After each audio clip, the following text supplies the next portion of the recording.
In 1518, why did a city dance until bodies fell? Imagine walking through the streets of Strasbourg on a hot summer day in 1518. Merchants are shouting, blacksmiths are hammering iron, children are running through narrow alleyways, and church bells echo in the distance. Then, out of nowhere, you notice a woman dancing, not celebrating, not performing, just dancing.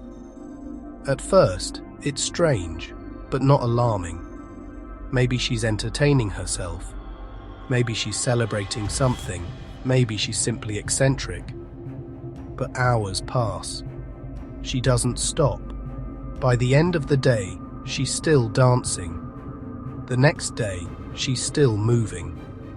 Witnesses claimed her feet became swollen and bloodied, yet she continued as though some unseen force refused to let her rest. Her name, according to historical records, was Frau Trofea. Within days, something even more unbelievable happened.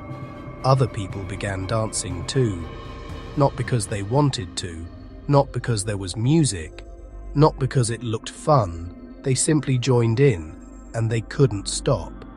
Within a week, dozens of people were dancing uncontrollably through the streets of Strasbourg. Before long, the number had reportedly climbed into the hundreds. Men, women, and even the elderly staggered through the city, twisting and stumbling until they collapsed from exhaustion. Some reportedly suffered strokes. Others died from heart failure or dehydration. To modern ears, it sounds like fiction, a medieval horror story, a legend exaggerated over centuries. But the dancing plague of 1518 is one of history's most documented mysteries. Yet as fascinating as the dancers are, the most revealing part of the story isn't what happened to them. It's how the people in charge responded. Because their response transformed a baffling event into a catastrophe. To understand why, we have to understand Strasbourg itself. In 1518, Strasbourg was part of the Holy Roman Empire. It had endured years of hardship. Harvests had failed, food prices had risen, disease lingered constantly, poverty was widespread, religious anxieties filled everyday life. To many people, suffering wasn't random, it was believed to be a sign of divine judgment or supernatural influence. The people lived with a worldview where miracles and curses were equally believable. So when dozens of citizens suddenly began dancing uncontrollably, officials searched for an explanation that fit the knowledge they had. And they found one. City physicians concluded that the dancers suffered from what they called hot blood. According to the medical theories of the day, an excess of heated blood could trigger uncontrollable movement. The cure, they reasoned, wasn't to stop the dancing. It was to let the body finish what it had started. If dancing was the illness, then dancing was also the cure. Today, that sounds absurd.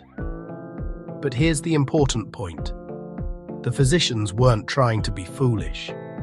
They were acting confidently within the limits of what they believed they understood. Confidence can be comforting, but confidence without understanding can become dangerous.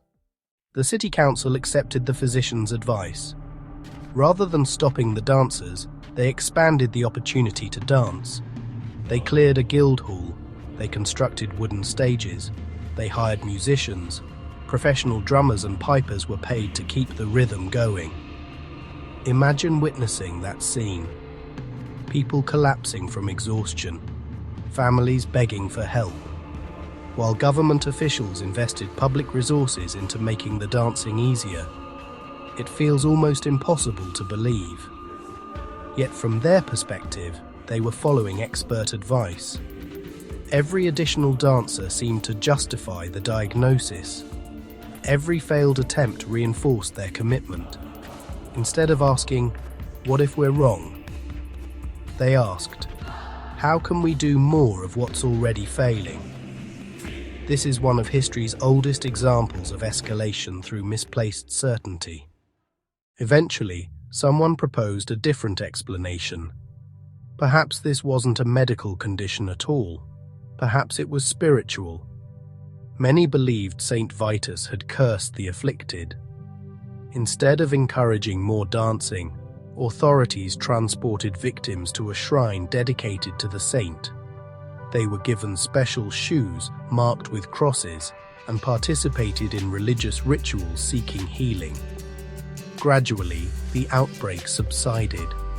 To this day, historians still debate exactly what caused it. Some argue it was mass psychogenic illness, a form of collective psychological stress manifesting physically. Others suggest years of famine, trauma, fear, and religious anxiety created conditions where entire communities unconsciously influenced one another. There are theories involving ergot poisoning from contaminated grain, although many historians consider that explanation unlikely because the symptoms don't fully match the historical accounts.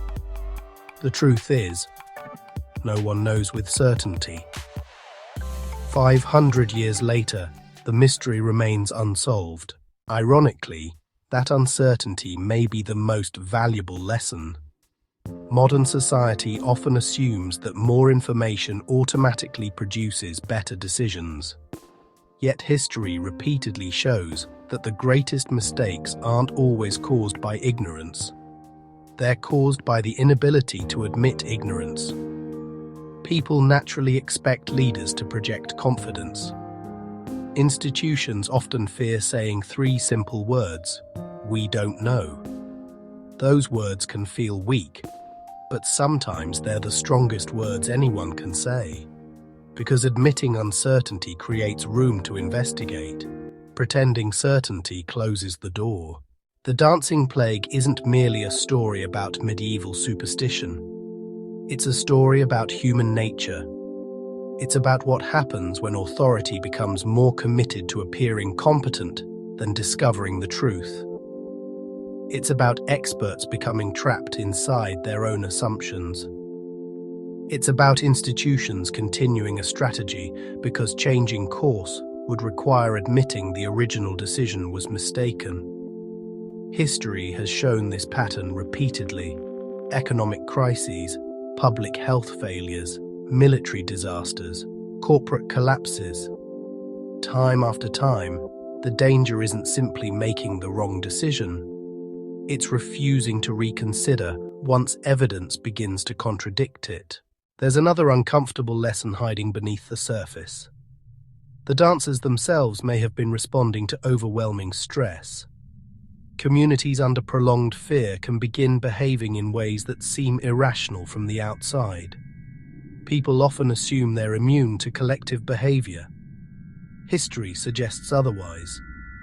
Whether it's financial bubbles, moral panics, political polarization, or misinformation spreading across social media, humans remain remarkably susceptible to following the emotional momentum of a crowd. Technology has changed. Human psychology has not. Perhaps that's why this story still feels so relevant over 5 centuries later. Not because we fear mysterious dancing epidemics, but because we continue to wrestle with the same temptation.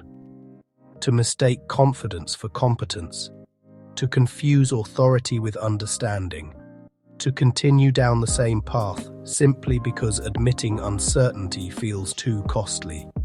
The streets of Strasbourg may be long gone, the music has faded, the dancers have disappeared into history, but the deeper question remains surprisingly modern. When the next crisis arrives, will we have the courage to admit what we don't know?